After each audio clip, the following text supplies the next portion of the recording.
Hiya, I'm Jasper, and welcome to your video review for Star Trek, the 2009 version that started as it's been come to be known as the Kelvin timeline, because it opens with the USS Kelvin being destroyed in a way that it wouldn't have in the Prime timeline. So, this movie stars Chris Pine, Zoe Saldana, Zachary Quinto, Simon Pegg, Leonard Nimoy, Karl Urban, John Cho, the late great Anton Yelchin, and Eric Bana.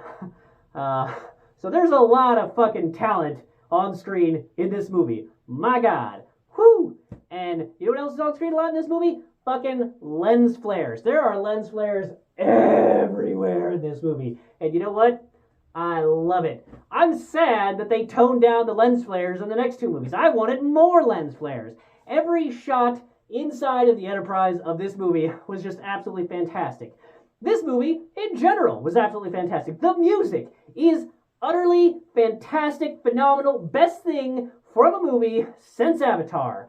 Like that, the music is just so good, so memorable, and they play it often enough that like you will hear it and you will know. Like it doesn't matter where you are. You're walking down to the supermarket and you hear that, and you're like, that's fucking Star Trek, man. I feel like that is more memorable than probably any of the other Star Trek theme songs that you've heard out there.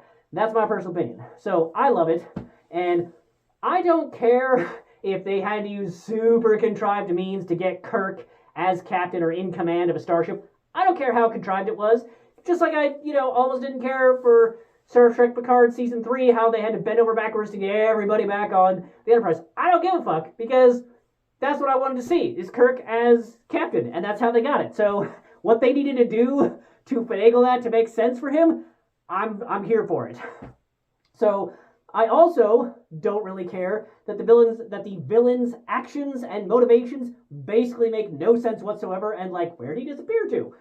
Doesn't fucking matter to me, because I love the elements that they kept from the Prime timeline, and I love the elements that they changed. I thought that they did a good job of keeping the things that mattered and that would be fun and keep things going and keep a good pace and keep Trekkies like, that's a thing for the thing, and that's another. Like, they kept it a good in-universe thing while also changing enough of it that it was actually that would work for today's audiences, which is why I'm glad that they did just call this movie Star Trek. Now, it's hard to find when you fucking IMDb the word Star Trek, and you're like, let me just keep scrolling until I find the one that gets to 2009, but I thought it was a good choice to just call it Star Trek so that new people coming in wouldn't have to be like, well, is this Star Trek like 18 or Star Trek 25, or do I have to what do I have to watch in order you can be brand new to Star Trek and still like this movie.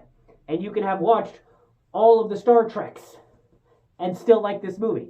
That is a sign of a good movie to me. So I thoroughly enjoyed this movie. The pacing, the CGI, the acting, the plot, the dialogue, the speed of it, the music, as I already mentioned, but everything was just hitting on all cylinders, and they nailed every single moment for this movie. 100%, and I enjoyed the hell out of it. Highly recommend. Give it a watch. That's all I have for this one. Thanks for watching. Bye.